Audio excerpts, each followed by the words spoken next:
All right, welcome. Today, we're going to go on a pretty amazing journey tracing the evolution of English literature. We're going to see how the stories we tell have completely transformed over the centuries, moving from these epic tales of mythic heroes right into the deepest corners of the human mind. So, let's dive in. This ancient quote really sets the stage perfectly, doesn't it? We're here to talk about the legacy of the writers and storytellers who literally shaped the language we're speaking right now. Their bodies might be long gone, but their words, their names, they're immortal. And that brings us to the big question, the very heart of our story today. How did we go from there to here? How did a language that was basically chanted in mead halls become this incredible tool for exploring our most complex, most intimate thoughts and feelings?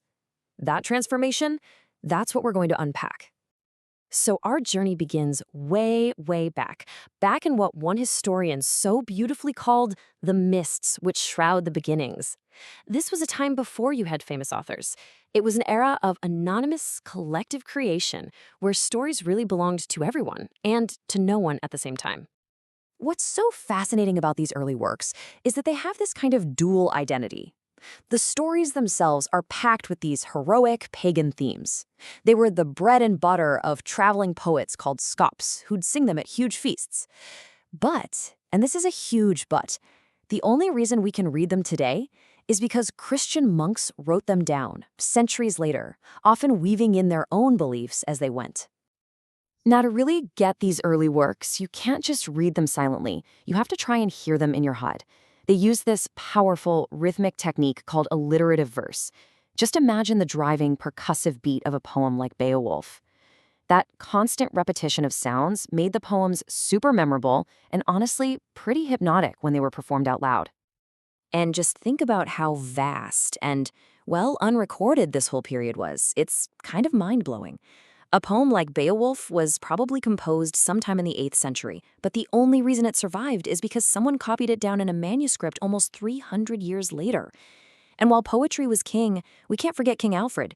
He saw that learning was collapsing, so he started translating major works into English, basically becoming the father of English prose. Okay, so out of this whole anonymous era, our first true literary superstar emerges. Geoffrey Chaucer steps onto the stage, and with him, literature suddenly stops looking up at mythical heroes and starts looking around at real, everyday people. And the way he did it was just a stroke of absolute genius. The whole idea behind the Canterbury Tales is so simple. A random group of people from every walk of life tell stories to pass the time on a road trip.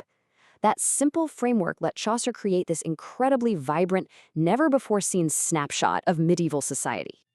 You have to understand, this was nothing short of revolutionary. First off, Chaucer wrote in everyday English, not the fancy Latin or French of the courts. Then, he filled his stories with everyone, from knights to millers to weavers, and he captured them all with this razor-sharp eye for the little details of human nature. He was, without a doubt, the original master of people watching. So, if Chaucer was the great observer of people from the outside, then our next guy, William Shakespeare, well, he was the great explorer of the human mind. He took that outward gaze and turned it inward, digging into the psychological depths of his characters like no one had ever dreamed of doing before. I mean, his impact it's almost impossible to overstate it. Just look at this number. He didn't just write stories, he was literally forging the tools of our language, inventing over 1,700 words that we still use all the time. His genius is literally baked into the way we speak every single day. And his versatility, it was just breathtaking.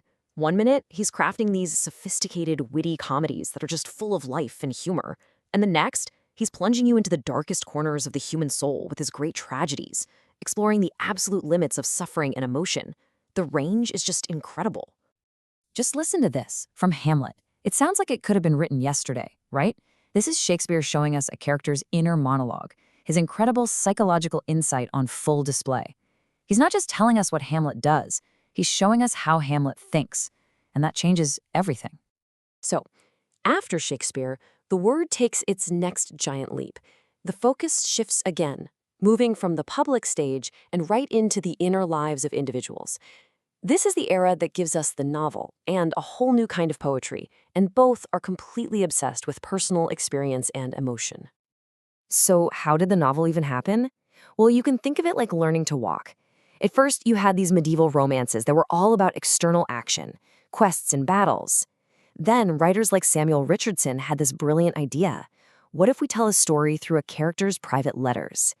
That technique, which he used in his novel Pamela, was a huge step. It basically unlocked the door to a character's private thoughts. The adventure was moving from the outside world to the inside one. And you know what? The exact same shift was happening in poetry. It's like night and day. On the one hand, you have the witty, formal, public poetry of the classical era. It's clever, it's about society. On the other hand, you have the romantics. Suddenly, the language is simple, it's direct, and it's deeply, deeply personal. It was a total revolution in what a poem could be. Yeah, the Romantics basically flipped the script. For them, poetry was all about getting back to nature, focusing on individual feelings, and even finding beauty in the lives of ordinary people. Like Wordsworth famously said, poetry became the spontaneous overflow of powerful feelings. The word had officially become personal. Okay, let's bring this all home. This incredible journey we've been on, from anonymous bards all the way to the Romantic self, it isn't just a history lesson. It created the very foundation for the stories we tell and the language we use to tell them right now. You can really see our entire journey as this clear, logical progression.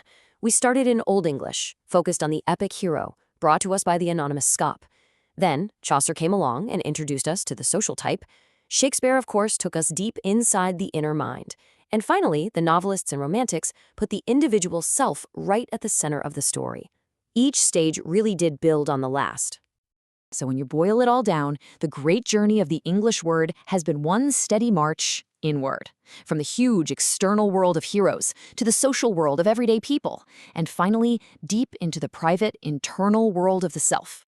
This incredible evolution gives us the tools for everything we create today, from blockbuster movies to our own social media posts. The journey from the epic hero to the inner self literally shaped our world.